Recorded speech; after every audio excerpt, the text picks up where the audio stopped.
pertama adalah kecanduan keterhubungan. Jadi bagaimana pengguna internet Indonesia gitu ya merasa kecanduan untuk terkoneksi satu dengan yang lain gitu ya. Nah, data pengguna internet Indonesia pada Maret 2021, pengguna internet Indonesia mencapai 212,35 juta jiwa atau sekitar 76,8% dari penduduk. Ya, ini data dari internetworldstats.com. Terus kemudian 96,4% diantaranya mengakses internet menggunakan smartphone. Sedangkan rata-rata pengguna internet di Indonesia mencapai 8 jam 52 menit. Jadi coba bayangin ya, let's say 9 jam gitu ya. Satu hari 24 jam, kita pakai tidur sekitar 6 jam gitu ya. 18 gitu ya, 18 jam. Setengahnya kita pakai untuk mengakses internet. Nah, 170 juta jiwa di antara pengguna internet digunakan untuk sosmed. Jadi menggunakan internetnya untuk sosmed. Jadi dari 212, 170 diantaranya berarti berapa tuh? 4/5 ya. Sekitar 4/5. 4/5 dari pengguna internet di Indonesia itu menggunakan internet sebagai sarana untuk mengakses sosial media. Ya.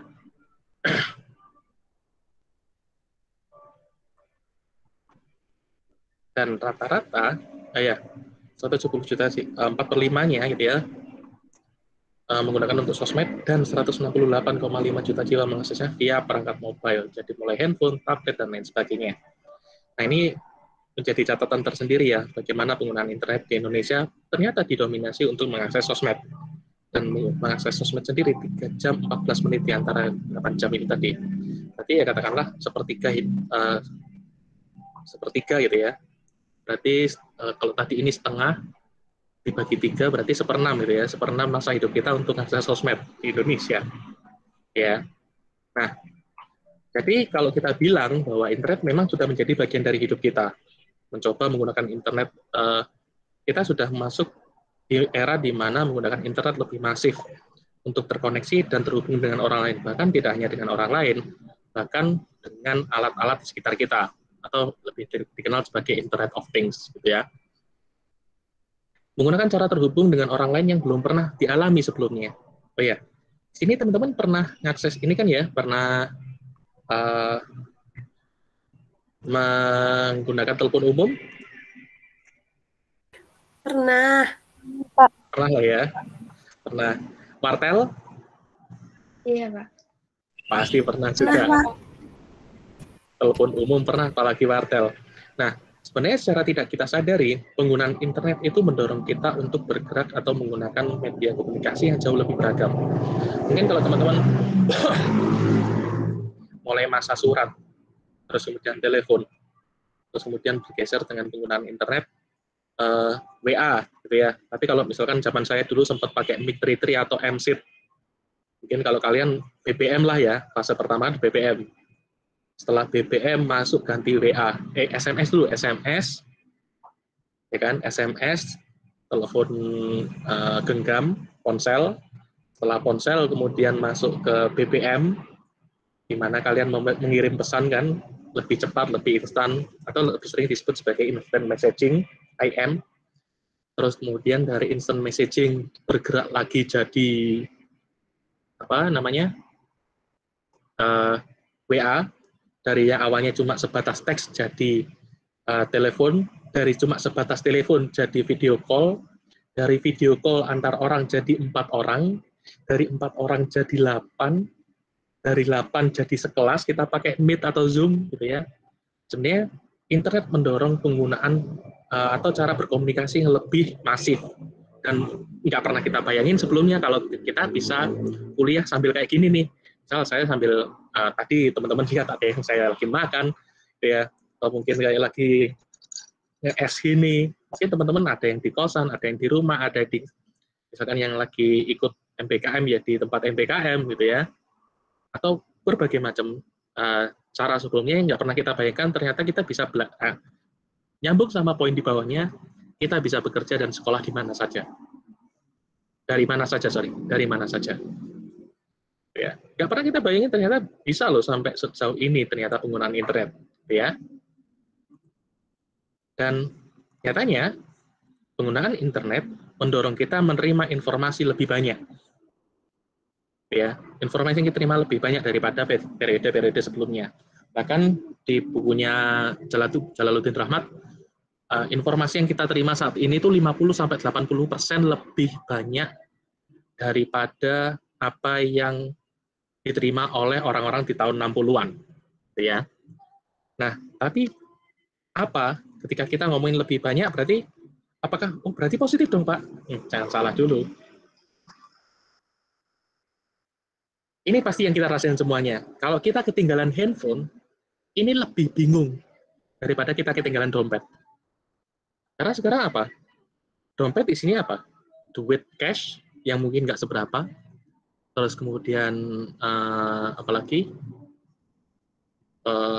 SIM, KTP, STNK, gitu kan? Yang sebenarnya ya kita bisa aja foto, bahkan kedepannya bisa jadi SIM, STNK, KTP itu jadinya digital. Atau bahkan dengan satu kartu, kedepannya kita bisa membayangkan bahwa nanti kita cuma pegang satu kartu gitu ya, untuk semua keperluan, SIM A, SIM C, terus KTP, STNK gitu ya, itu bahkan keluar datanya semua suatu saat nanti. Ya, tapi sekalipun itu, nyatanya EKTP masih aja di fotokopi ya di kita, jadi belum smart-smart banget, tapi itu bisa jadi bayangan kita 10 atau 15 tahun mendatang, ya, atau bahkan bisa lebih cepat. Nah, sedangkan handphone sekarang apa? Kalian bisa pakai bayar, kalian pakai komunikasi, kalian pakai kuliah, kalian pakai pesan kendaraan Gojek atau Grab bike gitu ya. Nah, ini kan sebenarnya sebagai contoh bagaimana penggunaan internet jauh lebih masif daripada seharusnya. Terus kemudian merasa HP berbunyi atau bergetar gitu ya, padahal nggak ada notifikasi masuk. Terus kemudian ya karena tadi 9 jam hidup kita setengahnya ternyata kita pakai untuk akses internet dan menggunakan smartphone gitu ya. Jadi ya jangan heran juga, tanpa HP kita bisa apa? Kita sudah terlalu tergantung sama handphone sebenarnya secara nggak langsung. Nah, terus kemudian poin selanjutnya, iya, kelelahan akibat penggunaan internet berlebihan. Ini yang teman-teman rasakan juga, sadari juga, ya kita harusnya tanggal merah libur ya, tapi malah dipakai kuliah, tetap masuk, nggak ada perubahan, nggak ada perbedaan, gitu ya. Ya, seperti itulah. Terus kemudian merasa tidak punya waktu istirahat karena dituntut untuk mengikuti alur internet, karena internet bisa 24/7 gitu ya, dimanapun, kapanpun, kalian bisa akses gitu ya. Bahkan sekarang mungkin di email saya ada numpuk 12 email itu untuk menanyakan, Pak bisa minta bimbingan untuk penulisan. Ini sampai semasif ini. Terus kemudian tanpa kita sadari juga kemarin perkuliahan online ternyata mendorong pertanyaan yang cukup menggelitik gitu ya. Kedepannya apakah pendidikan hanya kembali lagi seperti zaman dulu di mana pendidikan hanya untuk si kaya, di mana mengakses internet hanya bisa menggunakan smartphone yang belum tentu bisa di-achieve, belum tentu bisa diraih oleh orang tua siswa, gitu ya. Terus kemudian di poin terakhir tadi karena kita ngomong informasi yang kita terima terlalu banyak, akhirnya kita mabuk informasi loh ternyata. Coba gini deh, kalian ingat-ingat lagi itu. Mungkin kalau yang anak-anak Twitter pasti ngalamin nih, di mana mungkin contoh gini deh, sebenarnya kita nggak, oke, contoh gini, tahu kasusnya Siskae? Siskae-nya 3? Tahu, Pak. Tahu, Pak. Buset. Agung langsung ngegas. Siskae ketangkep di Bandara Internasional Yogyakarta gitu ya. Jadi karena ini rekaman juga mungkin buat audiens yang melihat video ini direkam di Desember 2021, di mana salah satu akun Twitter Siskae yang dia biasanya eksibisionis gitu ya, punya gangguan penyimpangan seksual ya, kita ngomongnya penyimpangan seksual yaitu eksibisionis, itu dia ditangkap polisi gara-gara dia eksib di bandara. Ya. Nah, sebenarnya coba gini deh, pertanyaan saya, informasi itu penting nggak buat kamu sebenarnya? Misalkan gini, buat siapa ya? Ntar. Ini yang tampil di tampilanku ada Ya, Yusuf, dia barusan on cam tadi. Yusuf, Iya, buat Pak. kamu Siskai penting nggak? Enggak, Pak. Nggak. Ya kecuali cuma kita akan kehilangan tontonan beberapa tahun gitu ya. Tapi secara umum sebenarnya itu nggak penting, itu nggak akan mengganggu hidup kita, itu nggak akan mengganggu ritme hidup kita sebenarnya. Kita Sky itu ditangkap atau enggak, ya sebenarnya nggak akan ngaruhin kita langsung kan sebenarnya. Nah itu yang disebut sebagai kebanjiran informasi, mabuk informasi. Seakan-akan informasi yang nggak penting itu dibagikan. Tuh, jadi memang ternyata aksesibilitas terhadap informasi yang terlalu luas justru membuat kita berlebihan dalam menerima informasi. Nah, selanjutnya tentang internet. Jadi memberikan kesempatan seseorang menjadi apa saja. Nah, maka ketika kita membicarakan internet dan komunikasi, itu adalah bagaimana internet sebagai sarana untuk mempersuasi orang lain, menjadi media untuk persuasi. Sehingga ketika kita membicarakan tentang persuasi, berarti ada yang menjadi tuan, ada yang menjadi budak. Kesannya seakan-akan seperti itu. Di mana ada orang yang menjadi follower, ada orang yang menjadi influencer. Sebenarnya influencer dan follower ini kan bagaimana seseorang saling memengaruhi satu sama lain, ya. Influencer mempengaruhi audiens, ya. Ketika audiens semakin banyak, semakin memotivasi influencer untuk menghasilkan lebih banyak lagi. Nah, ini kan sebenarnya bagaimana peran komunikasi, bagaimana peran internet dalam memberikan pengaruh terhadap orang lain. Bahkan ya tadi di kelas sebelumnya saya sempat menjelaskan juga bagaimana fandom ya menjadi fans itu ternyata diperkuat dengan adanya internet. Tapi menjadi fans apakah bisa Pak tanpa internet? Bisa aja. Ya. Nah, konteks yang seperti itu contohnya adalah konteks Lasapeur. Gimana sih ngomongnya? Ada yang masih masuk lagi nih. Lasapeur. Itu dia gini, teman-teman. Prinsipnya adalah nggak apa-apa nggak makan, yang penting gaya. Jadi pakaian yang mereka kenakan itu setara dengan 3 bulan penghasilan mereka. Bahkan ada yang sampai 8 bulan menabung untuk beli pakaian, cuma sebatas beli pakaian doang. Ya. Nah, sehingga mengikuti tren gitu ya, itu bisa jadi tidak dipengaruhi menjadi fan seseorang, menjadi fan ini tidak melulu dipengaruhi internet, tapi internet mempermudah hal itu. Ya. Nah, bagaimana internet menjadi media persuasi? Yang pertama, internet menyediakan persistensi dan konsistensi. Persisten itu, kalaupun kamu menolak gitu ya, kamu akan tetap dapat informasi yang sama, sekalipun kamu nggak butuh lagi informasi hotel, tapi ternyata informasi hotel itu akan tetap muncul di sosmed kamu, di Facebook kamu misalkan, atau iklan-iklan itu akan tetap muncul di Instagram kamu. Itu kan persisten. Nggak penting, nggak butuh, tapi lama-kelamaan kan, oh iya ya kemarin kayaknya di IG deh, coba buka aplikasi ini gitu ya. Jadi ada kemungkinan bahwa informasi yang diberikan di internet itu tidak dibutuhkan sekarang, tapi suatu saat nanti karena diulang terus-menerus, akhirnya seseorang menjadi terpikirkan gitu ya. Oh, kalau misalkan mau nyari hotel, mau nyari travel ke daerah sini, kita pakai ini nih gitu ya. Terus yang kedua adalah kamu bisa menjadi siapapun, karena pada dasarnya kamu adalah anonim. Kamu bukan siapa-siapa.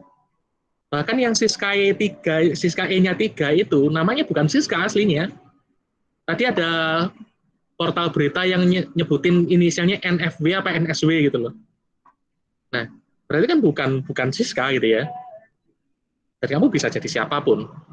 Terus kemudian internet juga memberikan kesempatan buat kamu untuk memanipulasi data. Bisa memanipulasi dalam arti kasar gitu ya, maksudnya benar-benar membuat informasi yang tersedia itu seakan-akan mendukung pendapatmu, bisa diedit atau sebagainya, bisa banget. Atau bisa dengan kata lain framing. Jadi mengolah data seakan-akan sesuai dengan yang diinginkan dengan keinginanmu. Terus kemudian selanjutnya CMC atau Computer Mediated Communication atau komunikasi melalui komputer menggunakan semua modalitas atau media yang ada, pakai suara, pakai gambar, pakai video, di mana pesan-pesannya nyampe. Terus kemudian kelima terkait dengan kemampuan mereplikasi atau kita bisa mengulang pesan-pesan yang sama untuk ribuan orang, ratusan, puluhan, ratusan, bahkan ribuan orang. Ya. Terus, dan yang terakhir, ya, bisa berada dimanapun, seperti saat ini, gitu ya. Ini teman-teman kelihatan nggak? Atau terlalu kecil? Terlihat, Pak. Terlalu kecil, Pak. Oh, terlihat terlalu kecil. Ya, salah pertanyaanku. Terlihat, tapi kalau nyaman dilihat nggak? Itu pertanyaannya beda ya. Oke, bentar.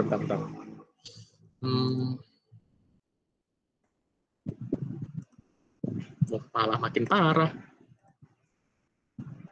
Mendingan nggak ya kayak gini ya? Mendingan. Mending tadi apa? Mendingan ya? Oke, kalau mendingan berarti konteks satunya aku rubah dulu juga. Nah, sebenarnya ini juga teman-teman, bagaimana kita menyampaikan pesan itu ya harus terlihat gitu ya, terlihat dengan jelas. Tuh. Ya, makanya aku tanya ke teman-teman. Oke, tambahan bagaimana computer mediated communication ataupun teori-teori yang berdekatan dengan CMC. Yang pertama adalah social presence theory, ya. Jadi beberapa media memiliki perbedaan dalam kapasitasnya menyampaikan pesan-pesan nonverbal untuk menunjang komunikasi verbal. Nah, oke.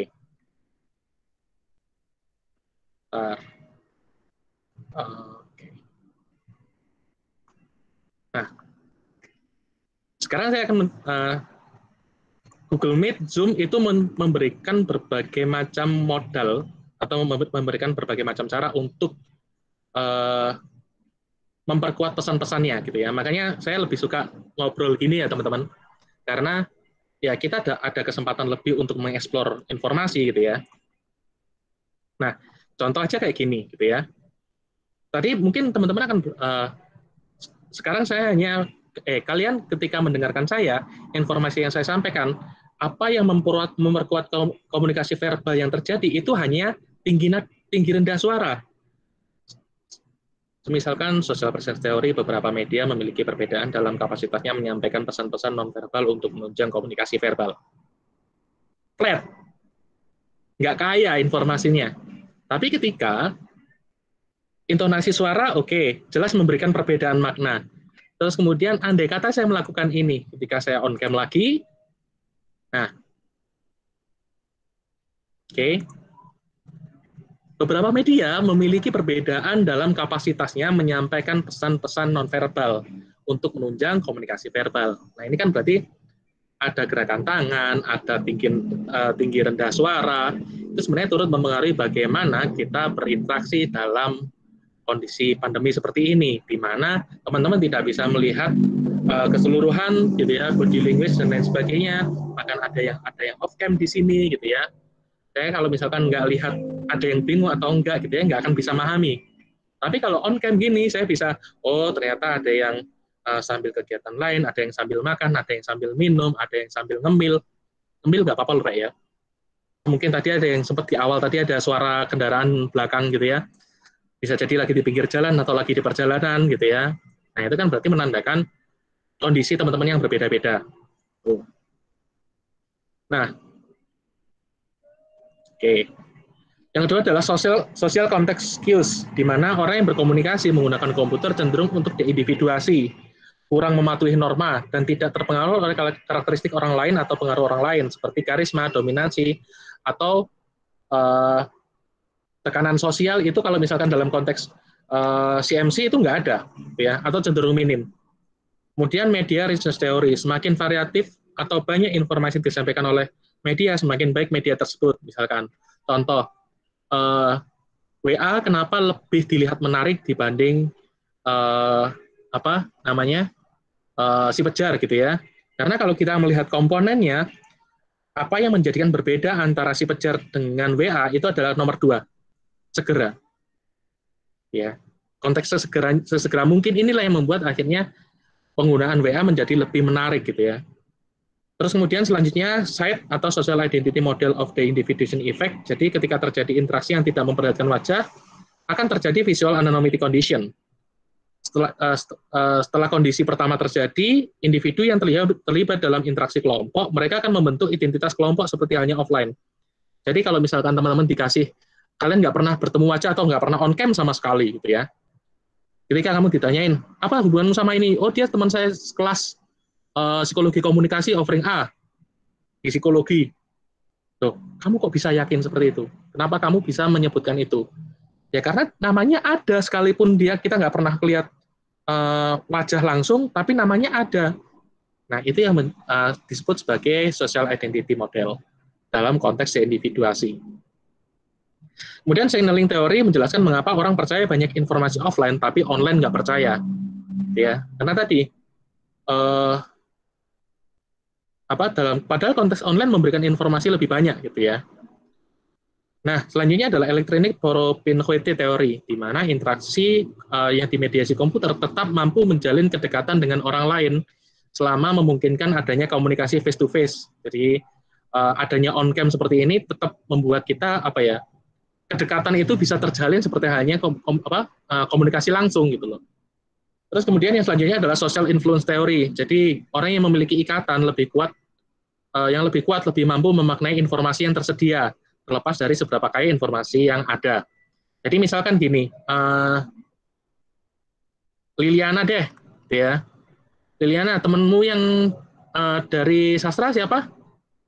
Yang hari ini ada? Ada Arya Bima, lalu ada Hela. Oke. Bentar, Pak. Sama Irfanda. Oke. Arya Bima, Irfanda, sama siapa tadi? Yang kedua tadi? Ella, Pak. Ella, oke. Nah, 3 orang ini adalah teman yang satu jurusan sama Liliana. Jadi ketika Liliana salah ngomong atau salah ngucap gitu ya, mereka sebenarnya 3 orang temannya ini sudah tahu maksudnya Liliana seperti apa. Mungkin bisa jadi orang lain melihat apa yang diucapkan Liliana itu sarkas, kasar gitu ya. Tapi buat teman-temannya yang sudah tahu karakteristik Liliana kayak gimana, kebiasaannya kayak gimana, tabiatnya kayak gimana, apa yang dimaksud Liliana itu bukan sesuatu yang sarkas. Contoh lagi kasusnya dulu Ahok gitu ya. Informasinya kan dipotong tuh, memenuhi dalam skup tertentu. Jangan mau dibohongi Al-Maidah 51.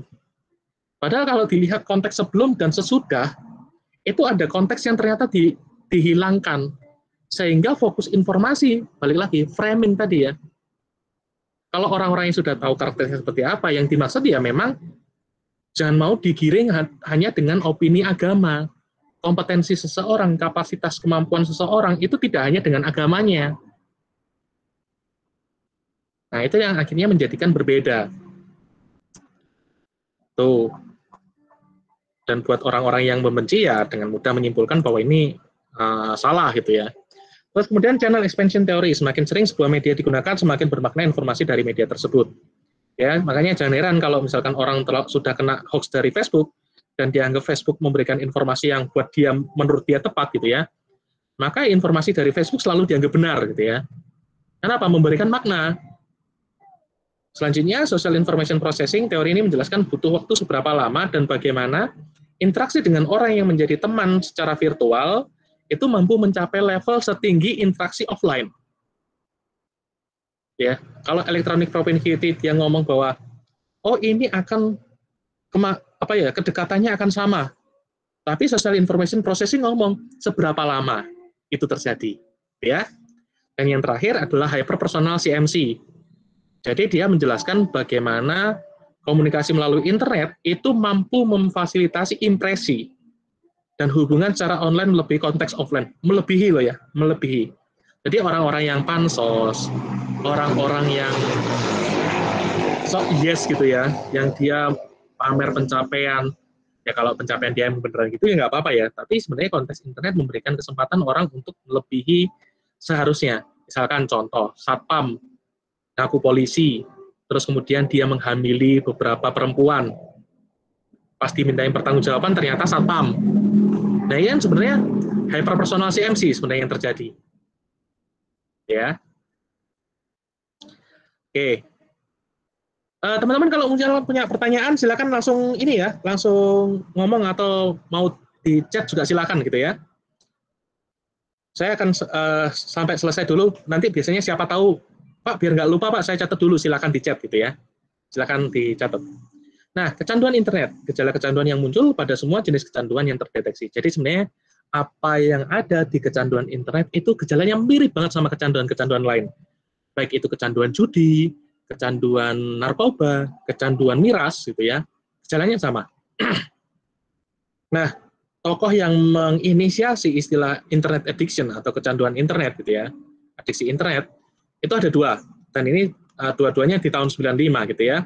Yang pertama adalah Kimberly Young. Jadi dia ini menginisiasi ini karena dia tahu ada rekannya yang bercerai karena mantan suaminya, ini rekannya berarti kan cewek ya, Kimberly Young ini cewek.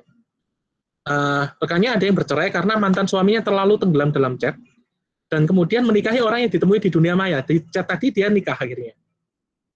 Nah, penelitian Kimberly Young ini dia awalnya dari kualitatif terus kemudian bergeser ke kuantitatif.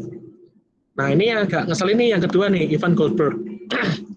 Dia malah menyebarkan hoax. Mengubah kriteria pathological gambling, jadi kecanduan judi gitu ya. Mungkin dari sini ada yang main slot, yang cowok-cowok. Kecanduan main slot. Nah, jadi sebenarnya dia hanya merubah kriteria kecanduan judi, itu dia menggunakannya terus ditambahin dengan agitasi psikomotor. Agitasi psikomotor itu kayak gerak-gerak nggak jelas, yang sebenarnya merefleksikan dia kecanduan apa ya, entah ngegame, kalau ngegame kan gini ya, atau gini ya sekarang. Nah itu sebenarnya ada gerakan berulang yang sebenarnya tidak perlu. Itu disebut sebagai agitasi psikomotor. Malah diaminkan oleh khalayak gitu ya.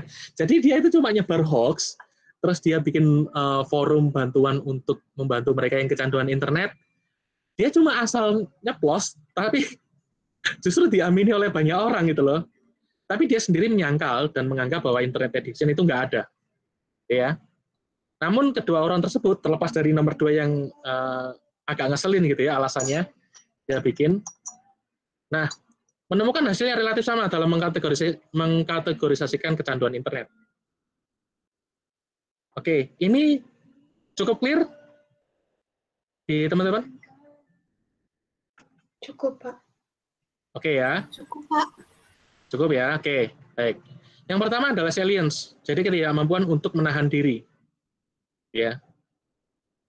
Jadi dia nggak bisa menahan untuk pegang handphone gitu ya, WA, bukain WA gitu ya, dia nggak bisa nahan. Terus kemudian tolerance, daya tahan dalam mengakses internet semakin lama semakin meningkat.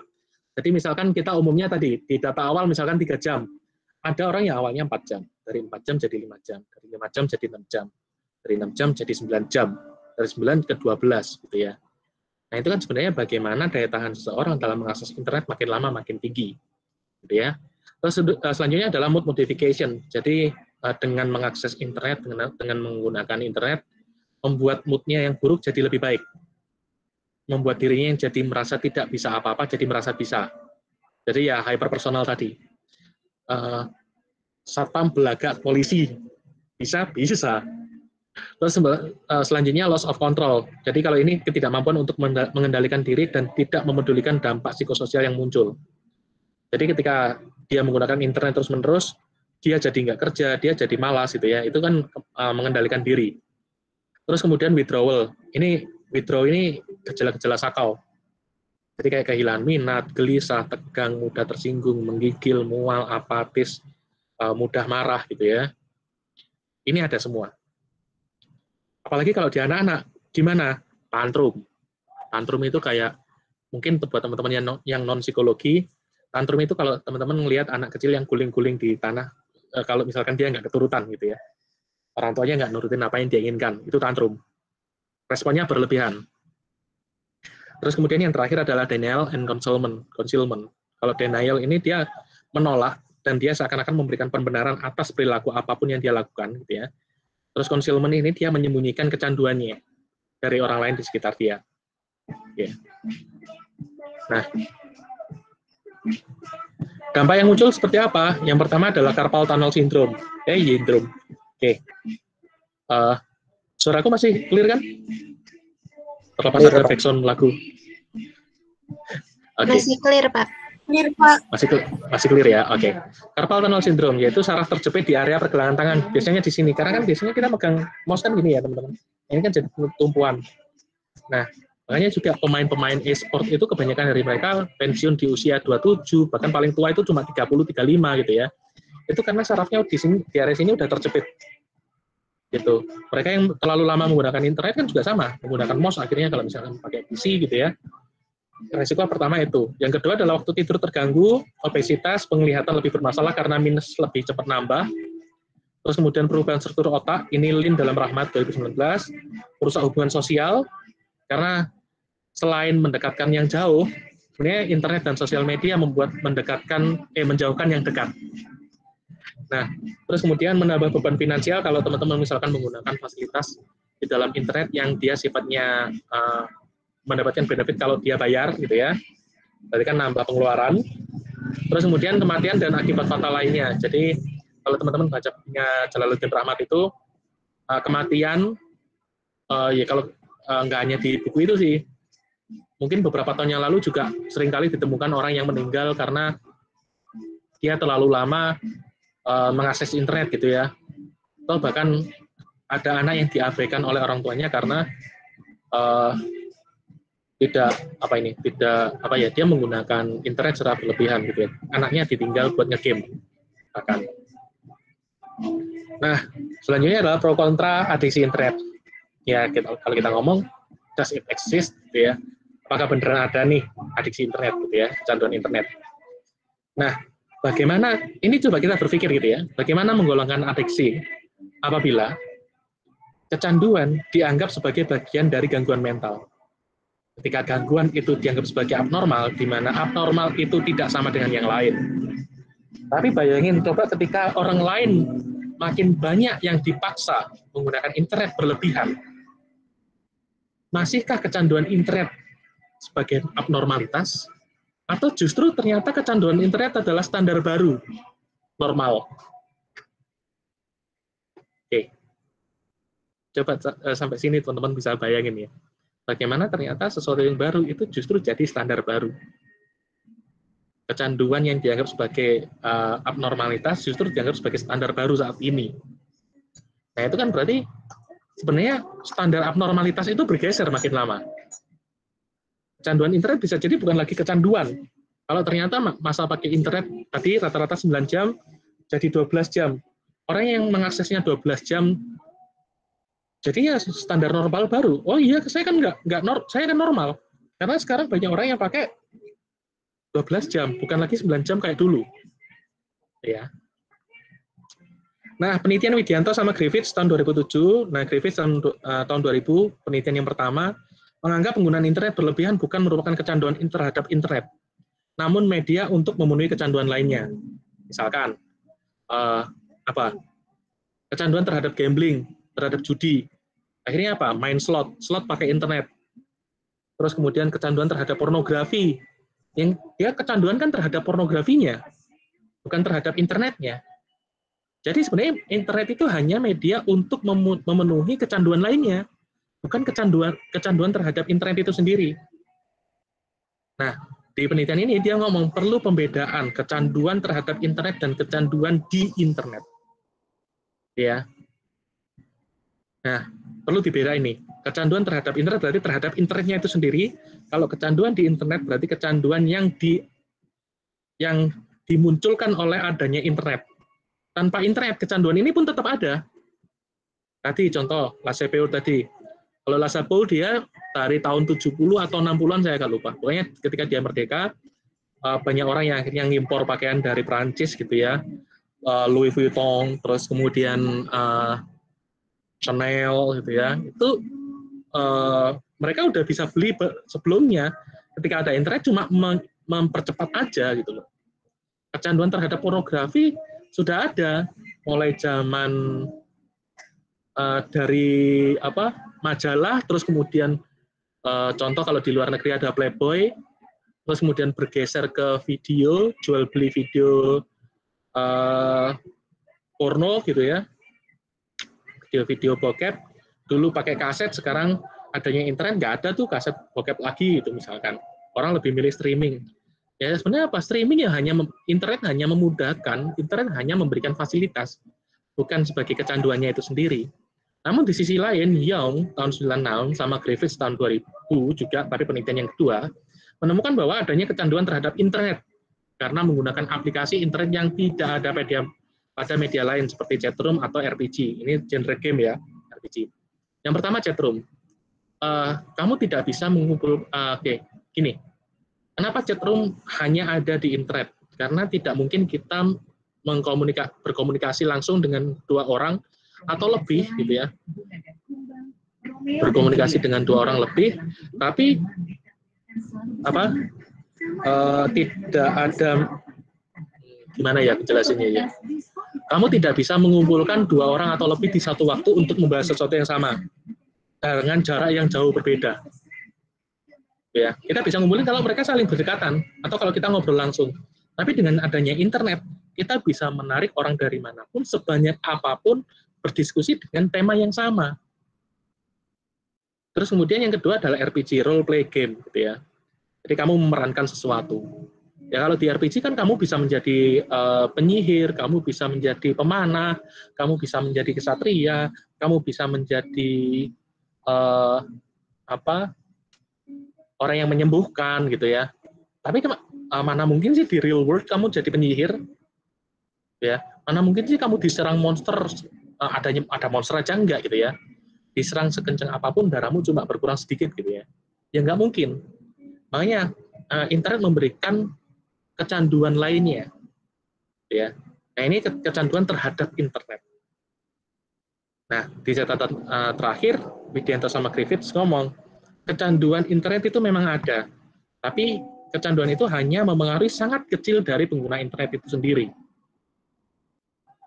Oke, nah ini daftar literatur yang saya gunakan, ini Asia Internet Usage Test Facebook and 2021 Population Statistic, diambil hari ini ya, 7 Desember. Griffiths M yang pertama, Internet Addiction Tend to be Taken Seriously. Griffiths yang penelitian kedua, Does Internet and Computer Addiction Exist? Gitu ya, dia juga menanyakan itu. Jalaluddin Rahmat, buku utama kita, Widianto sama Griffiths 2007. Ini revisited gitu ya, dari yang penelitian 2000B. Terima kasih. Oke. Pembahasan kita selesai terkait dengan internet addiction. Ya. Oke, sampai sini ada yang mau ditanyakan, teman-teman? Bentar, aku tak nyimpen ini dulu.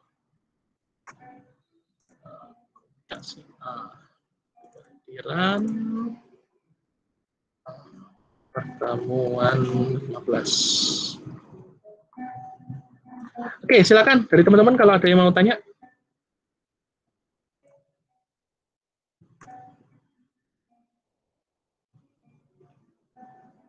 Terkait dengan pembahasan siang hari ini.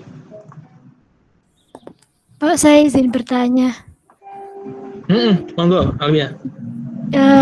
Tadi disebutkan ada diagnosis kecanduan internet, ada 6 tadi ya Pak. Individu bisa dikatakan kecanduan internet itu apakah harus memenuhi semua diagnosis, 6 diagnosis itu tadi, apakah hanya 1-2 itu sudah termasuk kecanduan internet ya Pak? Oke, coba kita lihat Oke, mari kita lihat di sebentar ya, saya ada telepon dari Bu Bajur, sebentar.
Oke.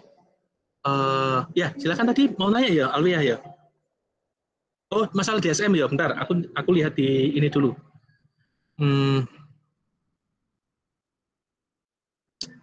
Itu kan jadi si siapa tadi? Si Kohlberg itu kan ngomongnya di forum pengen masukin itu ke DSM kan. Tapi aku juga belum lihat di DSM sendiri itu sudah adakah yang memasukkan itu gitu ya, atau dia cuma sekedar issues atau sekedar permasalahan yang disampaikan gitu ya.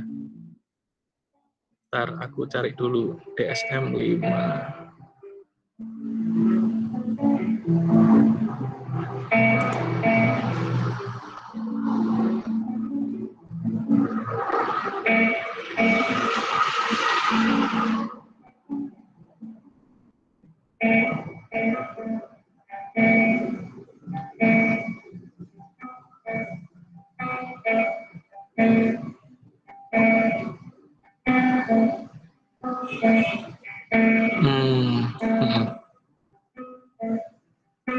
Jadi kalau aku lihat sih pembahasannya masih sama ya, dia masih belum masuk sebagai bagian dari DSM. Jadi kalau DSM kan biasanya kelihatan gitu ya. Sorry, Alwia, kamu psikologi atau bukan? Psikologi, Pak. Psikologi ya. Nah, di DSM itu kan sebenarnya ada ketentuan, mungkin buat umum aja ya, biar semuanya paham. Jadi penggolongan atau klasifikasi gangguan mental itu pakai buku namanya DSM. Jadi emang kayak apa ya, kriteria-kriteria yang dibutuhkan untuk mengatakan bahwa dia gangguan mental itu ada sendiri. Misalkan terjadi selama 6 bulan, terus berturut-turut, mengganggu bla bla bla, itu ada semua. Nah, tapi yang ternyata memang ini masih belum cukup kuat untuk dimasukkan di dalam kategorisasi DSM. Sekalipun yang masuk DSM sebenarnya cuma gambling disorder, kecanduan judi. Sedangkan kecanduan-kecanduan lain, kalau ini aku lihat dari Psychology Today, itu kayak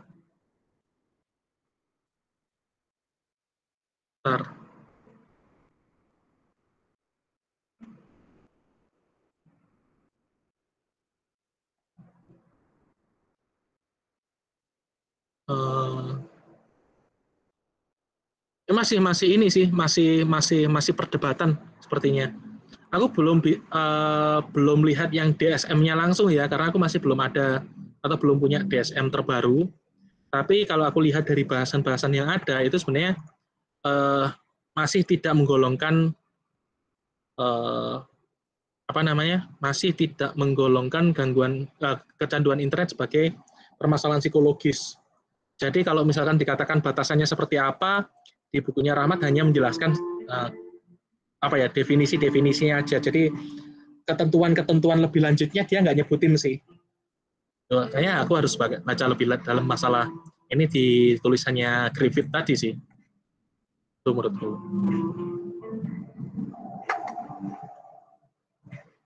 Jadi kalau kriteria mendalam masih belum ada sejauh ini. Atau mungkin aku yang kurang baca. Iya, Pak. Terima kasih penjelasannya, Pak. Oke. Nah, ini Liliana.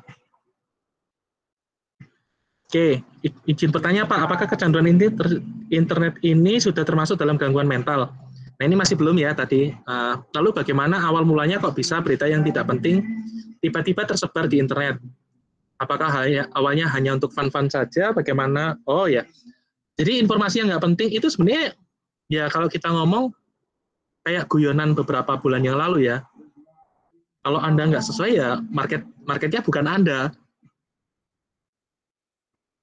Berarti ketika ada orang yang mengeluarkan informasi atau menyebarkan informasi seperti ini, berarti dia meyakini bahwa akan ada orang yang mengkonsumsi berita itu. Ya. Mungkin contoh kayak, aku pernah nampilin koran lampu hijau nggak sih di kelas ini? Pernah, Pak. Pernah ya.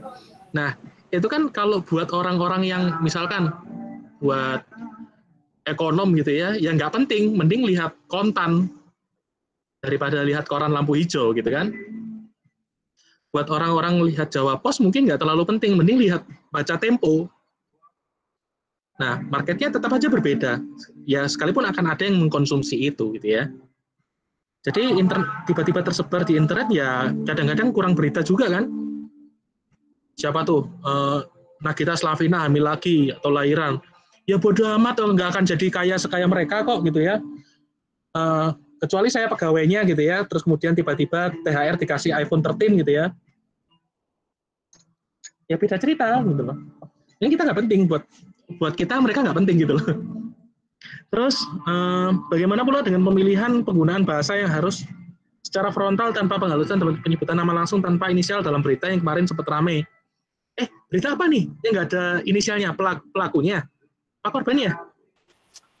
Itu Pak, yang masalah bunuh diri, yang Novia Widyasari, sama siapa kemarin? Sama yang memperkosa itu Pak, yang anggota polisi itu Pak. Kan kemarin sempat ramai. Itu nggak, ini nama korbannya aja nggak pakai inisial, lalu kenapa di berita nama pelakunya harus disebutkan hanya inisialnya saja, seperti itu Pak.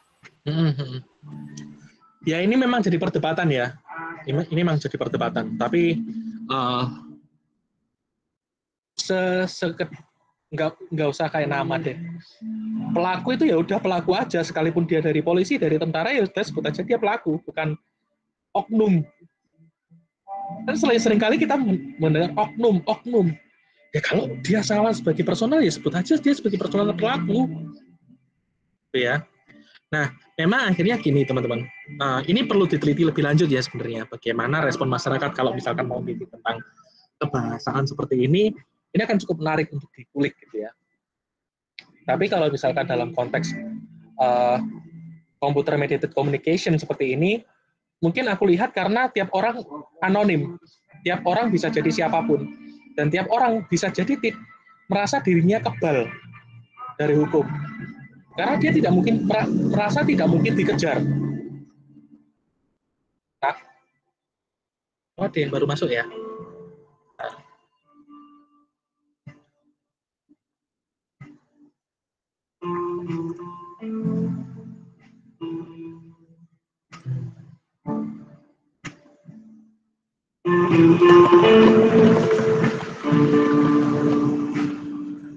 Oke. Merasa dirinya kebal dan nggak akan tersentuh.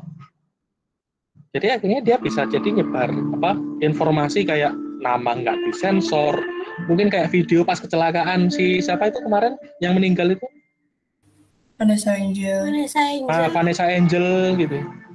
Nah itu kan banyak orang yang menyebarkan videonya. Nah itu kan sebenarnya keprihatinan tersendiri bagaimana ternyata penggunaan internet membuat seseorang karena anonim, jadi dia merasa tidak bersalah ketika menyebarkan informasi yang kita bisa katakan atau kita bisa simpulkan nggak layak untuk disebarkan. Gitu. Karena apa? Hanya semata-mata untuk aktual, langsung dari TKP, biar diakui eksistensinya. Justru dia melupakan nurani sebagai manusianya. Itu yang kita sayangin. Jadi memang tadi karena di internet kita sebagai anonim, kita bisa jadi siapapun, ya.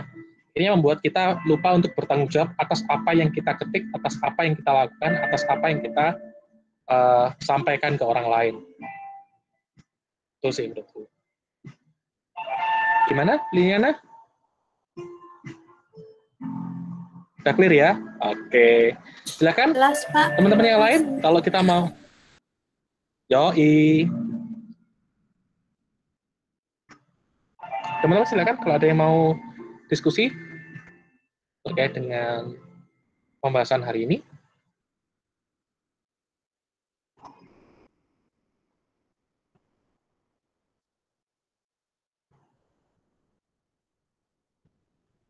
Tapi jangan lupa ya teman-teman, sebenarnya penggunaan internet juga aku melihat bahwa banyak ilmu-ilmu yang sebenarnya tidak kita dapat di sekolah, di kuliah, yang bisa kita dapat dari internet.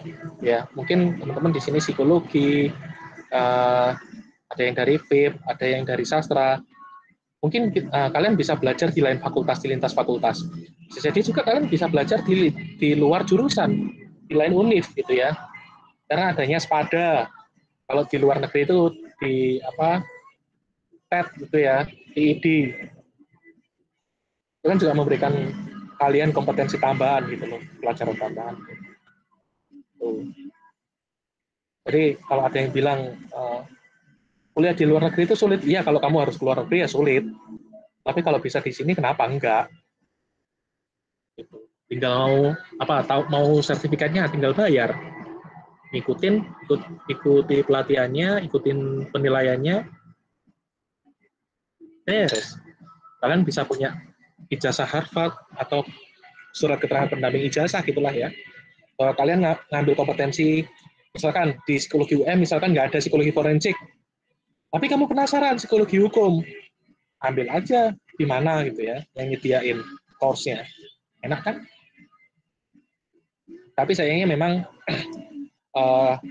karena tadi sepertiga penggunaan internet adalah untuk sosmed gitu ya. Ya kebanyakan dari kita mengakses sosmed.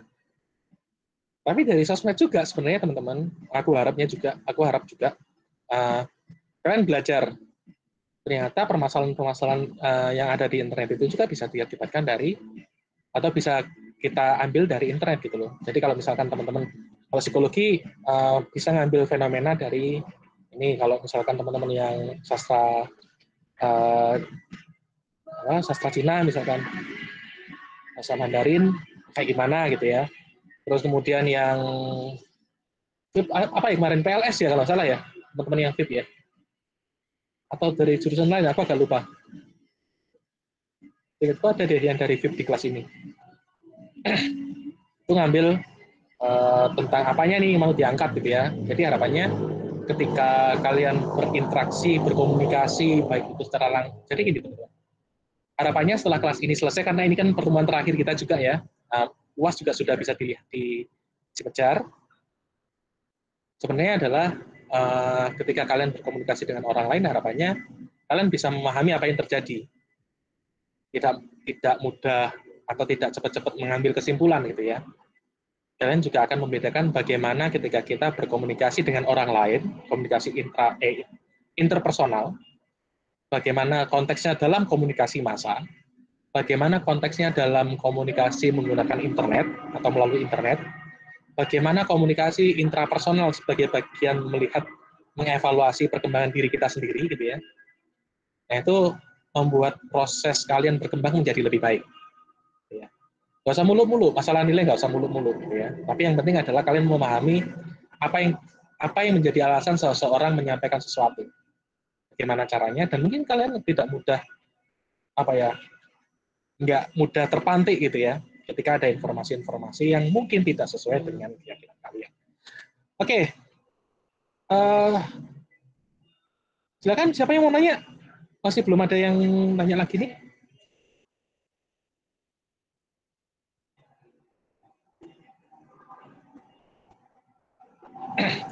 Baru 2.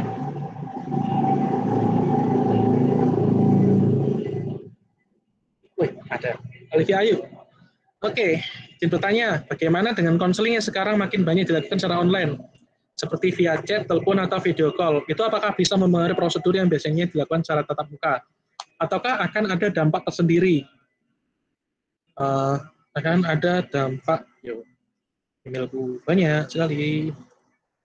Apakah mempengaruhi prosedur yang biasanya dilakukan untuk secara tatap muka, ataukah akan ada dampak tersendiri bagi orang yang berkonsultasi karena dilakukan lewat online? Oke, seperti yang kita bahas tadi di materi-materi tambahan gitu ya terkait dengan komunikasi tadi, kita bisa menjalin kedekatan dengan orang secara online seperti halnya offline. Tapi memang butuh waktu lebih panjang dari seharusnya. Berarti pertanyaan adalah, apakah bisa? Bisa. Apakah ada perubahan prosedur? Pasti. Apakah sama cepat? Jelas enggak, pasti lebih lama. Itulah kenapa proses-proses komunikasi seperti ini perlu kita pahami, bahwa kita tidak bisa menyamakan proses yang terjadi antara online dengan offline. Gitu. Bahkan saya mendapatkan bukan keluhan ya, kayak menyayangkan gitu loh. Ada yang harusnya praktek itu offline, ketika ditawari online atau offline ternyata justru lebih banyak milih online. Jadi dampaknya adalah mungkin teman-teman yang ikut homeroom kemarin yang psikologi ya, ikut acara komunikasi dengan pihak dekanat, Cara Sehat dengan Dekanat lewat homeroom. Itu ada Pak Aji Bagus itu menyampaikan menyayangkan gitu ya, yang harusnya online, harusnya offline, malah mereka lebih memilih online. Sehingga mereka tidak dapat pengetahuan tentang alat tes, menyampaikan alat tes yang benar seperti apa, itu mereka nggak dapat. Jadi risiko sih akhirnya. Tuh. Jadi pasti ada perubahan kok.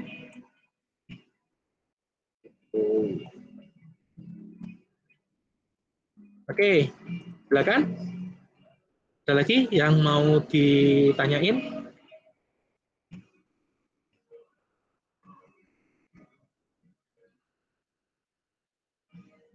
Jadi teman-teman juga jangan heran ya ketika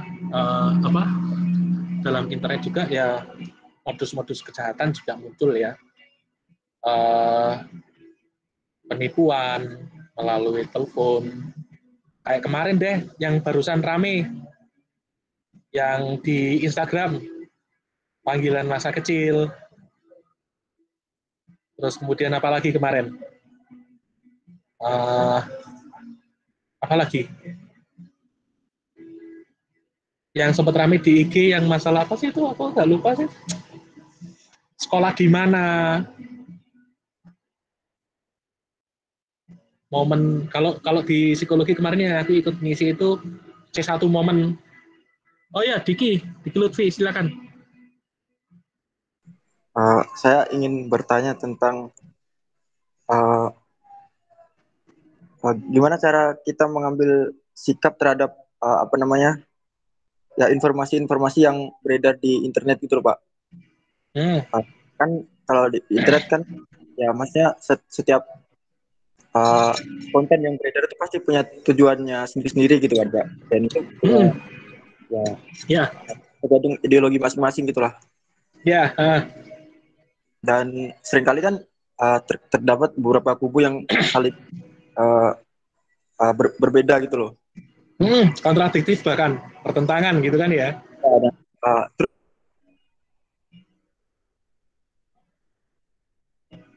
Halo?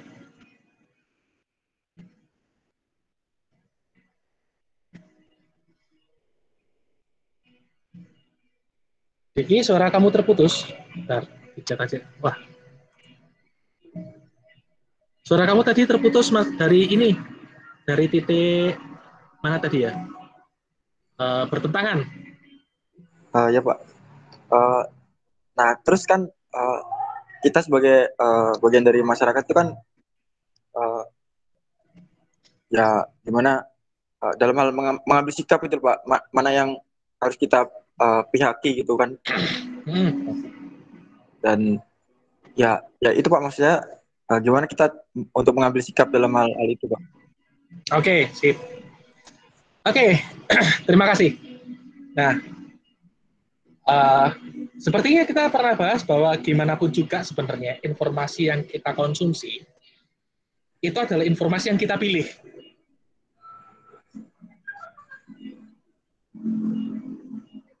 Oke, jadi informasi yang kita konsumsi adalah informasi yang kita pilih yang pertama. Jadi kita selalu memilih informasi yang sesuai dengan keyakinan kita. Bukan kita memilih keyakinan karena informasi yang ada, tapi kita memilih informasi yang kita serap berdasarkan keyakinan dulu. Makanya ketika kita membicarakan informasi, ya pasti nggak bebas nilai, karena dari sekian banyak informasi, kita hanya fokus pada informasi yang sesuai dengan keyakinan kita. Gitu. Nah, akhirnya apa? Ya, kecil kemungkinan kita ingat lagi masalah atau konsep tentang disonansi kognitif, di mana kita cenderung menghindari kondisi di mana keyakinan dengan fenomena yang ada itu bertentangan. Kita selalu berupaya untuk mencari informasi yang sesuai dengan keyakinan kita. Gitu. Jadi kalau ada pembobotan atau lebih berat yang salah satu informasi itu pasti ada. Tapi yang penting adalah bagaimana kita bisa menyikapi itu secara berimbang. Ya, kita perlu menyikapi bahwa ya semua pihak pasti ada plus minus, semua informasi, semua nilai pasti ada plus minusnya. Kalau kamu bilang bahwa harus benar-benar di tengah, nggak salah pilih gitu ya, Iya, pada dasarnya manusia selalu memilih, terutama yang sesuai dengan keyakinan dia. Jadi kecil kemungkinan kamu akan memilih misalkan contoh paling enak kan persuasi pada masa kampanye gitu ya, yang lebih jelas. Kalau kamu kalau kamu memilih Prabowo, kamu nggak akan nyari-nyari informasi yang memberikan nilai positif terhadap Jokowi. Gitu juga dengan kamu pendukung Jokowi, kamu tidak akan mencari informasi positif tentang Prabowo. Akhirnya kita memilih informasi yang memang sesuai dengan keyakinan kita. Terutama di internet, ketika opsi pilihan sangat banyak, kita akan memilih fokus informasi mana yang kita terima. Jadi memang informasi yang kita terima tidak pernah bebas nilai. Pasti ada nilai yang kita miliki yang sesuai dengan informasi tersebut. Itu yang pertama. Terus yang kedua, bagaimana kita agar tetap berimbang? Jangan fanatis aja deh. Karena sebagus apapun informasi yang menjadi keyakinan kamu, itu pasti ada sisi negatifnya kok. Gitu. Jadi kalau kita kan kita nggak mungkin merubah kondisi, Diki. Kita tidak mungkin merubah keyakinan Dania. Kita nggak akan bisa merubah keyakinan Novia Krishna. Yang kamu bisa rubah adalah keyakinan terhadap dirimu sendiri. Apa yang kamu yakini, apa yang kamu miliki, itu yang kamu rubah. Jadi kamu memilih salah satu pihak, oke, nggak apa-apa. Kamu nggak bisa memaksakan pendapatmu terhadap orang lain. Jadi, ya, bagaimana tetap berimbang, sulit. Untuk benar-benar ada di titik tengah, memihak semua orang itu nggak mungkin. Kita selalu punya preferensi, entah sedikit ke kanan atau sedikit ke kiri. Tapi kalau aku sekarang yang penting adalah bagaimana membentengi diri dari informasi yang salah. Kalau itu aku setuju. Membentengi informasi yang salah. Terus membentengi informasi yang salah tuh kayak hoax. Berita nggak hanya hoax ya, hoax kan berita palsu ya. Tapi juga ada istilahnya itu berita negatif, jadi menjelekkan pihak lain. Itu juga kita harus membentengi. Terus juga selain diri kita sendiri, sebenarnya dalam memilih informasi, terutama di dunia internet adalah orang tua. Sadar atau enggak, kalau dulu selalu dibilang, didik anakmu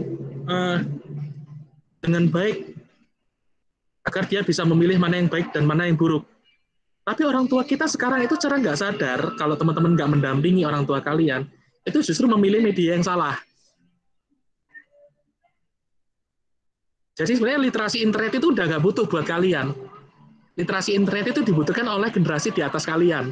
Orang-orang tua kalian, di mana informasi yang ada langsung dipercaya. Oh, ini pasti benar. Mungkin kalau Diki ya, atau teman-teman yang lain, ngecek, ini bener nggak beritanya? Kita kan nyari di yang ngecek hoax itu kan ada ya, punyanya Kemenkominfo, nentuin ini hoax atau berita beneran, itu kan ada. Nah, orang tua kita nggak bisa seperti itu. Orang tua kita nggak bisa selektif itu dalam memilah informasi. Gitu. Jadi kalau misalkan menyikapi biar bisa berimbang, kita nggak akan bisa berimbang, Diki. Karena pada dasarnya kita selalu memihak. Bener-bener di titik tengah sulit banget, jujur. Karena kita selalu punya preferensi. Kita punya kesukaan terhadap salah satu pihak. Atau di antara beberapa pihak, kita pasti punya salah satunya. Nah itu, kalau aku bilang, bisakah kita memberikan titik tengah pembobotan yang sangat objektif gitu ya? Nggak bisa, aku rasa. Karena pada dasarnya manusia memang bukan makhluk rasional. Manusia itu makhluk irasional, di mana dia memilih informasi sesuai dengan keyakinan dia. Sekalipun berusaha di titik tengah, pasti akan condong ke salah satu. Gitu. Yang penting bukan bagaimana kita tidak memihak salah satu, gitu ya, atau memberatkan kita menitik beratkan pada salah satu pihak, salah satu poros, gitu ya. Tapi yang penting adalah bagaimana menghindarkan diri kita dari informasi-informasi negatif, dari informasi-informasi salah, bahkan yang sifatnya hoax, berita bohong. Ini yang penting buat kita saat ini. Itu sih menurutku. Gimana, ada tanggapan? Jadi kan mungkin ini Pak ya, apa yang kita pilih atau kita pihak itu sebenarnya satu pihak sebelum kan Pak. Gimana, sorry, bisa diulangi? Jadi sebenarnya pilihan kita itu bahkan sudah ada sebelum kita dihadirkan oleh pilihan-pilihan itu tadi gitu kan Pak. Benar. Dan itu bawaan dari apa namanya ya. Iya, bawaan yang sudah kita dapat bahkan sebelum. Jadi gini, informasi yang ada, kesukaan tadi justru menggiring kita untuk memilih informasi yang sesuai dengan kesukaan kita. Dan kita akan menyingkirkan informasi-informasi yang bertentangan dengan apa yang kita sukai. Jadi sebenarnya kita melakukan seleksi terhadap informasi, salah satunya adalah dengan sesuatu yang kita sukai. Kita nggak mungkin bisa menyimpan semua informasi yang ada. Gitu. Terus ini Pak, kalau misalkan ada informasi yang bersifat propaganda itu Pak. Propaganda itu ya demikian rupa supaya kita tujuan dari propaganda itu gitu Pak. Dan itu kan salah satu caranya mungkin dengan apa yang kita sukai sebenarnya dan diarahkan ke tujuan dari. Oke, ntar tadi suaramu kepotong-potong tentang propaganda dengan yang disukai, bertentangan gitu lah maksudnya? Bukan Pak, maksudnya salah satu teknik propaganda itu kan ya dengan menyodorkan apa yang disukai oleh massa gitu kan misalkan, terus diarahkan ke tujuannya si pembuat propaganda itu Pak. Itu kan jadi kan kita pilihan itu dari berdasarkan ya apa yang kita sukai gitu. Kalau kita sedang adalah ya propaganda itu sesuatu yang kayak itu.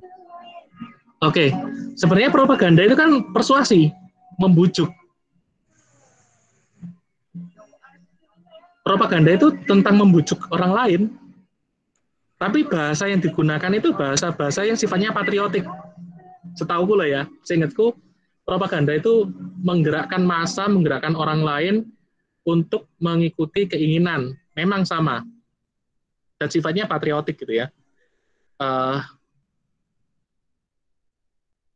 Jadi, kalau misalkan apakah ada yang salah dengan propaganda selama tujuannya tercapai, ya nggak ada yang salah dengan propaganda itu.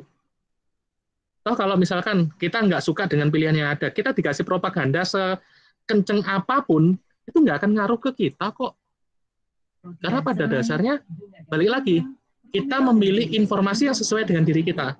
Adanya propaganda justru memperkuat pilihan kita. Adanya propaganda atau misalkan kalau misalkan dalam konteks politik atau pemilu gitu ya, adanya kampanye itu hanya memperebutkan orang-orang yang masih galau, orang-orang yang masih belum pasti milih A atau B, C, D, E, F, G, nomor 1 sampai 8 dari sekian puluh partai yang ada. Kampanye itu hanya memperebutkan yang belum paten, tapi kalau yang sudah paten nggak berpengaruh kok. Relatif tidak berpengaruh ya, komen relatif tidak berpengaruh. Gitu, Diki. Jadi propaganda nggak masalah. Karena apa? Tujuannya tetap kan mempengaruhi orang lain mengikuti keinginan si pembuat propaganda. Ya, persuasi kan sama aja. Gitu.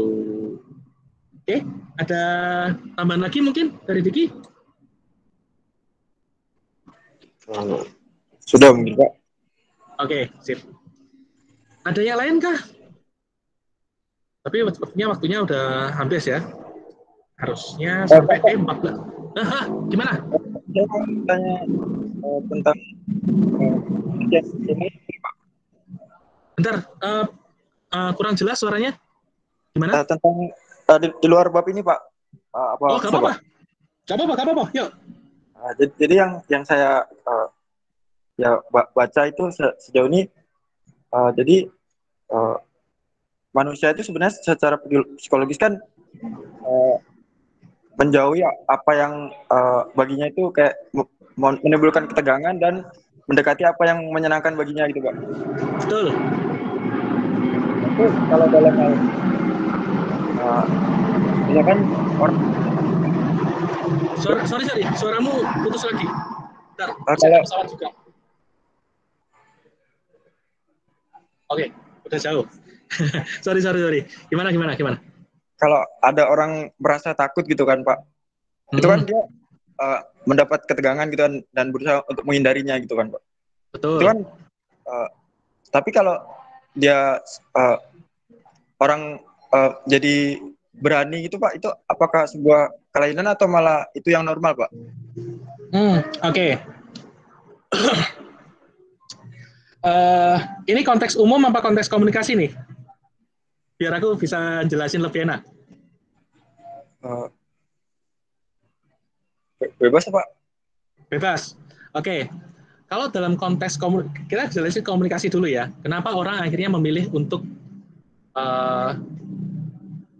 mencari sesuatu yang menantang? Nah, baik. Kalau misalkan dalam konteks komunikasi, beberapa dari kita mungkin ada yang tadi misalkan tentang pilihan gitu ya. Kalau misalkan dia mencari sesuatu yang menantang pemikiran dia, berarti dia memang berupaya untuk melatih pola pikirnya. Melatih agar dia tidak memihak. Itu bisa dilatih kok, tapi mungkin kalau misalkan yang saya bilang tadi, orang yang benar-benar stand di tengah itu jarang banget. Kebanyakan antara dia miring kiri dikit atau miring kanan dikit. Selalu ada preferensi. Tapi kalau secara umum, kenapa ada orang yang mengejar sensasi ya, kalau aku ngomong ya, mengejar sensasi, menantang apa ya, baik itu menantang maut, menantang keselamatan. Nah itu kan sebenarnya ketika orang menantang keselamatan, itu sebenarnya kan terkait dengan adrenalin. Bagaimana kelenjar adrenalin itu memberikan kesenangan tersendiri ketika kita mampu melewati sesuatu yang menantang. Dan itu juga alasannya kenapa mungkin kebanyakan dari kita itu lebih suka ngerjain H-1 atau H-2 dari waktu penugasan dikumpulin. Kenapa? Sensasi terkejarnya itu loh yang membuat kita jadi senang. Membuat kita jadi jauh lebih semangat. Ada loh orang-orang yang menantang maut seperti itu. Kalau itu cuma tugas ya. Tapi juga ada yang misalkan suka bungee jumping, terus kemudian kegiatan-kegiatan olahraga ekstrim lainnya yang sebenarnya itu bisa mengancam nyawa kan, sekalipun itu tergolong olahraga, itu sensasi terkait dengan adrenalin tadi. Sama, orang itu mengejar ketagihan luapan adrenalin, sehingga ada beberapa orang yang mengejar sensasi itu ya olahraga ekstrim. Coba bayangin, kamu disuruh loncat dari pinggir tebing yang tingginya itu 150 meter gitu ya. Kalau nggak ada keselamatannya atau misalkan buat orang pada umumnya buat apa? Tapi buat mereka yang sudah ketagihan adrenalin, respon itu adalah responnya dia mengejar adrenalin rush itu dengan cara yang lain. Gitu. Jadi memang itu ketagihan dengan sensasi adrenalin yang membanjir itu membuat seseorang jadi lebih menantang menantang maut, menantang menggunakan olahraga ekstrim. Itu kalau misalkan konteksnya umum, Diki. Gitu. Kalau yang wajar gimana? Flight atau fight gitu ya? Nyari sensasi atau enggak ya jelas enggak dong. Mencari keselamatan kan intinya. Tapi buat mereka yang mencari kesenangannya karena adrenalin tadi, ya dia ngejar-ngejar itu. Jadi sangat situasional sebenarnya untuk memahami manusia. Gitu. Terus tadi kan juga tentang kenapa ada orang yang pilihannya fight atau flight. Kita menghindari ketidaknyamanan atau kita menghadapi ketidaknyamanan itu tadi. Ini juga terkait dengan kepribadian kalau kita misalkan tarik ke efek lain lagi gitu ya. Jadi untuk beberapa orang yang misalkan punya kepribadian menurut Big Five personality. Bentar, Diki, kamu dari mana? Sorry. Dari jurusan teknik sipil, Pak. Teknik sipil ya. Oke, aku biar aku tahu bahasa yang aku harus gunakan gitu ya. Jadi gini, untuk memetakan kepribadian, secara umum teori yang cukup baru itu dikenal sebagai Big Five personalities. Jadi ada 5, yaitu OCEAN, kan Big Five ya. Openness, conscientiousness, extraversion, agreeableness, sama neuroticism. Ya. Nah, orang-orang yang mereka yang menentang keyakinan banyak orang, mereka yang berupaya untuk menyelesaikan masalah secara langsung, punya keterkaitan dengan beberapa jenis kepribadian. Contoh neuroticism, itu akan berkaitan dengan penyelesaian masalah yang kurang tepat. Misal contoh, kabur dari masalah, malah self-harm atau menyakiti diri sendiri. Ya. Terus kemudian orang-orang yang punya keterbukaan atau openness. Jadi dia terbuka dengan masalahnya terhadap orang lain. Dia cerita kepada orang lain terkait masalah yang dihadapi. Ya. Ini bisa aja kok muncul gitu ya dalam konteks misalkan menghadapi masalah, terus kemudian agreeableness itu mengikuti keinginan orang lain atau mengikuti pendapat orang lain.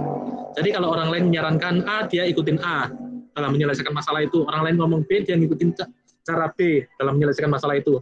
Nah ini bisa kalau misalkan yang extraversion kan yang openness kan bisa jadi dia mendapatkan insight dari banyak hal, terus dia compile, dia sesuaikan dengan kondisi dia untuk menyelesaikan masalah, sehingga dia bisa menyelesaikan masalah dengan fight.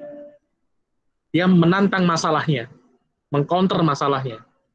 Tapi kalau misalkan yang agreeableness tadi, kok cara ini nggak sesuai, neurotis ya, yang neuroticism, cara ini nggak dia udah nyerah dengan cara yang ada gitu ya, akhirnya dia menyakiti diri sendiri. Dia tidak menyelesaikan masalahnya, tapi dia menyakiti dirinya sendiri. Ada juga yang seperti ini ketika dalam konteks kepribadian dan menyelesaikan permasalahan. Jadi kita bisa melihat manusia itu dari sudut pandang manapun. Makanya sangat luas sebenarnya ketika kita membahas konteks fight or flight. Konteks kita menantang keyakinan sama kita mengikuti keyakinan orang lain. Kita mencari kenyamanan atau kita menentang kenyamanan itu. Kita bisa luas banget kalau kita melihat ini. Makanya perlu konteks yang sangat spesifik untuk melihat permasalahannya. Itu sih, Diki.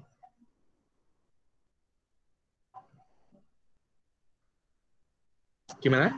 Ada tanggapan? Atau mungkin dari yang lain, silakan. Dari yang non-psikologi atau teman-teman yang psikologi sendiri, nggak apa-apa kok. Karena kan ini pertemuan terakhir ya.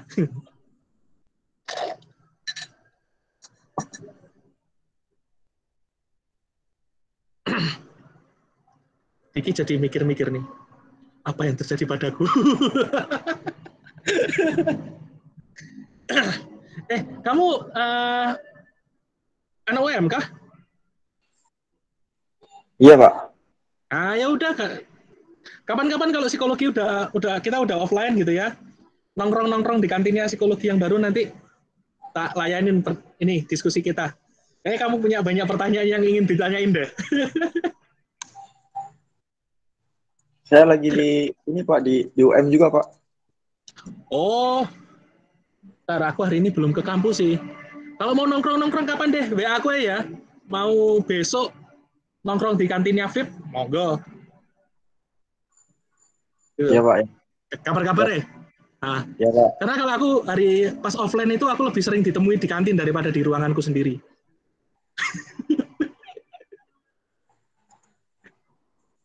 Oke, silakan yang lain. 14 ke 5. Oke, mungkin kalau misalkan nggak ada, aku tutup untuk pertemuan hari ini ya, sekaligus closing terhadap semester ini, gitu ya. Baik, jadi teman-teman, seperti yang kita pahami bersama, bahwa proses komunikasi adalah proses mendasar dari kita sebagai manusia dalam berinteraksi. Nggak ada istilahnya manusia nggak butuh komunikasi, nggak ada istilahnya manusia nggak butuh orang lain. Bohong besar. Kalau ada yang ngomong, manusia nggak butuh orang lain. Ya, karena konteksnya adalah manusia adalah hewan yang bersosial. ya. Manusia adalah hewan yang bersosial. Sekalipun hewan-hewan lain punya kemampuan untuk bersosialisasi juga, tapi tidak setinggi pada level manusia. Nah, pembahasan terkait dengan komunikasi intrapersonal, intrapersonal menjadi bagian dari kemampuan kita untuk merefleksikan diri, melihat diri kita secara nggak sadar. Sebenarnya, kalaupun kalian memikirkan pada hari ini, aduh aku bukan siapa-siapa, aku nggak dapat apa-apa, coba renungin kembali, kamu hari ini udah ngapain aja. Terkadang kita lupa untuk menghargai pada diri kita sendiri hal-hal kecil yang sudah kita lakukan. Ya, contoh paling kecil, mungkin kalau di sini ada yang angkatan 17 atau 18 yang ikut kelas hari ini, gitu ya, di fakultas lain, mungkin kalian hari ini cuma nulis atas satu subbab gitu ya, atau satu paragraf doang. Hargai penulisanmu satu paragraf itu. Kamu berproses sedikit apapun, hargai itu. Karena kamu tidak pernah sadar seberapa progres yang kamu buat itu justru sebenarnya lebih tinggi daripada teman-teman yang lain. Ya, apa yang kamu jalani hari ini bisa jadi lebih tinggi dari yang lain. Terus kemudian, komunikasi interpersonal kita membuat kita berlatih untuk memahami orang lain. Berlatih untuk bagaimana tidak menyakiti hati orang lain dalam berbicara. Ya. Terus kemudian dalam komunikasi massa, kalian berlatih untuk bagaimana berbicara di depan orang banyak, berusaha meyakinkan orang lain, bagaimana memberikan point of view, memberikan sudut pandang yang mungkin bisa jadi berbeda dengan kebanyakan orang. Di mana bisa jadi pendapatmu yang tidak populer itu ditentang banyak orang juga. Atau bahkan diam-diam ada orang yang mendukung pendapat kamu. Membuat orang lain jadi berubah karena pendapatmu yang berbeda. Ya, komunikasi melalui internet adalah sesuatu yang tidak bisa kita hindarkan dari diri kita. Kita menjadi bagian masyarakat industri 4.0, di mana otomatisasi terhadap sistem komunikasi dan interaksi adalah mutlakan dalam proses kita hari ini. Ya, jadi yang perlu kita lakukan adalah membentengi kita dari informasi yang salah, bohong, dan negatif. Ya, mungkin itu yang bisa kita pelajari selama 1 semester ini. Harapannya, kalaupun kalian tidak bisa membantu orang lain dengan pemahaman kalian terkait dengan psikologi komunikasi pada semester ini, teman-teman bisa memahami apa yang terjadi pada proses komunikasi kalian selama kalian berinteraksi dengan orang lain. Ada perbedaan-perbedaan yang berbeda satu budaya dengan budaya lain. Ada perbedaan-perbedaan yang mungkin juga akhirnya turut merubah diri kita sendiri bagaimana berinteraksi dengan orang lain juga nantinya. Ya, jadi minimal memberikan pemahaman terhadap kalian sendiri dalam berproses, memahami berproses ketika melakukan komunikasi dengan orang lain. Jadi sekian dari semester ini. Apabila saya ada kurang lebihnya mohon maaf. Kalau ada kelebihan ya silakan diambil aja kembaliannya gitu ya. Oke. Pasti saya nggak lepas dari salah kata, tutur kata, terus tiba-tiba kelas mendadak jadi asinkron gitu ya, maafkan saya. Karena ada kesibukan-kesibukan lain yang mungkin memaksa saya untuk tidak bisa menemani teman-teman belajar bareng gitu ya. Terima kasih Liliana sudah membantu mengkoordinir teman-teman semuanya selama 1 semester ini. Semoga kita bisa bertemu teman-teman di lain kesempatan. Tolong sapa saya orangnya lupaan gitu ya. Jadi kalau misalkan tiba-tiba saya nggak kenal kalian, tolong dimaafkan gitu aja. Gitu ya. Jadi sampai jumpa di kesempatan selanjutnya apabila kita masih diberikan kesempatan. Saya menerima ajakan nongkrong dan ngopi ya, by the way. Jadi open banget kalau misalkan diajak ngopi. Oke, sekian dari saya. Terima kasih. Semoga bermanfaat. Untuk UAS selamat dikerjakan. Sudah ada ketentuannya di Cipejar. Saya akhiri untuk semester ini. Terima kasih. Wassalamualaikum warahmatullahi wabarakatuh. Selamat sore semuanya. Waalaikumsalam.